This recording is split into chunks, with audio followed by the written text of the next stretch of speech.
We're here with Mike Bazzel, Cutman extraordinaire, and the top man next to Victor at the snack gym. You're the guy that runs all the hypoxic and hyperoxic stuff and watches over the supplements. But now, as I understand, you're going to be in the corner for Danny Jacobs. No, I don't know if I'm going to be in the corner. I'm going to wrap Danny for the fight. Oh, I see. I've been wrapping him every day in training, and he's no hand problems. He really likes the way we wrap.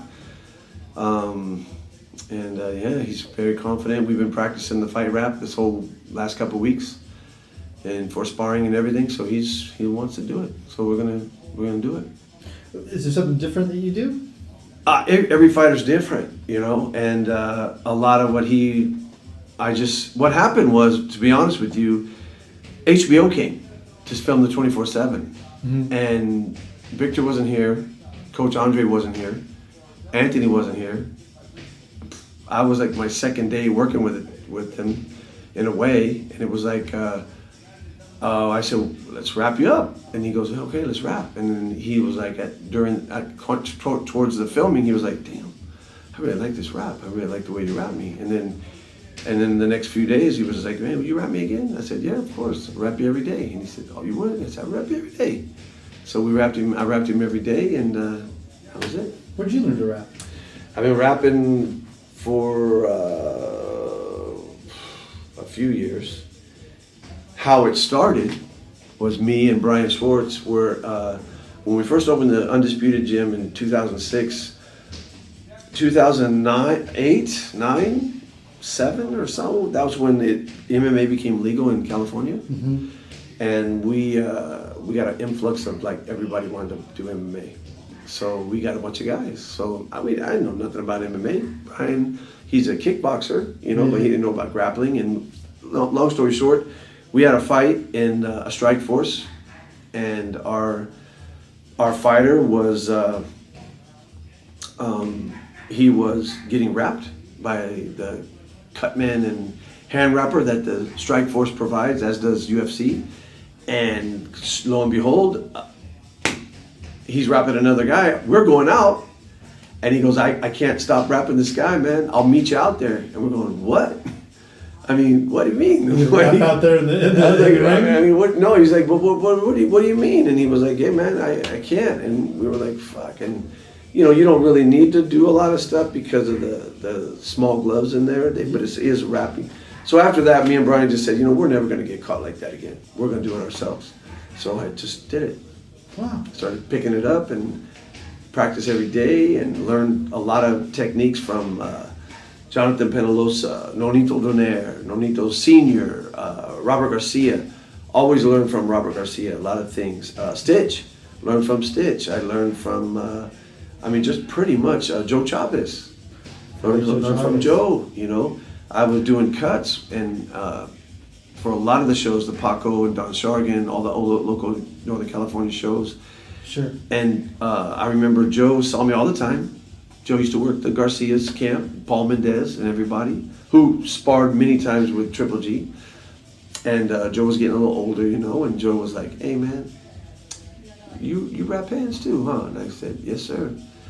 He said, that's good, and that's good. You need to keep that skill. If you're gonna cut, wrap hands, do, And I said, well, thank you. And he said, you do a good job. He goes, I like what you do. You do a good job. And he said, he goes, something funny? And I said, what's that? And he goes, I've been doing this for 40-some years, and I can always learn from somebody that's been doing it for 2 weeks. I learned something new. Keep your eyes open. Always know that you don't know everything. Just remember that you don't know everything, and you can always learn. And that was the best piece of advice he gave me. Wow. Yeah, that's... The scissors I used to cut the wraps off, Joe sold them to me. Is that right? Did you learn something there? Yeah, great scissors. Everybody wants to try to buy them from me. Jacobs has assembled a kind of a team here, Yes. Unexpectedly, we do it. He's got Victor. It's really wonderful. Just that's right on cue. Victor pops in, and kind of unexpectedly. Can you talk about, what do you think you guys have brought to his table that he didn't expect? Well, he definitely didn't expect, and one of the biggest things that Victor is,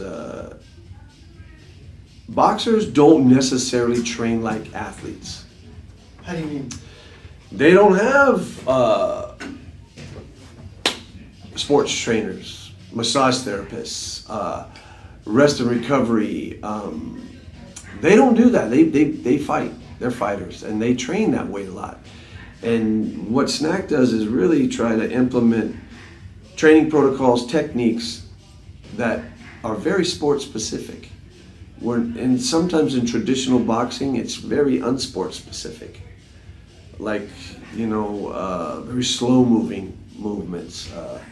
Shadow boxing generally is very slow moving. Sometimes it's more loosening up. Sometimes it's not. Some guys are dynamic shadow boxers, Yeah. Some long runs, very slow, long distance Slow running to keep the weight down, to build their lungs. But really, you can do sprint interval training, as with Remy Kochemi. The way we, modulate oxygen, high oxygen, low oxygen, to enhance performance, to enhance fast twitch muscle fiber engagement. Very effective. Danny's become a big fan of that, and also recovery, rest. He's resting 2 days a week, and he's never done that in his career.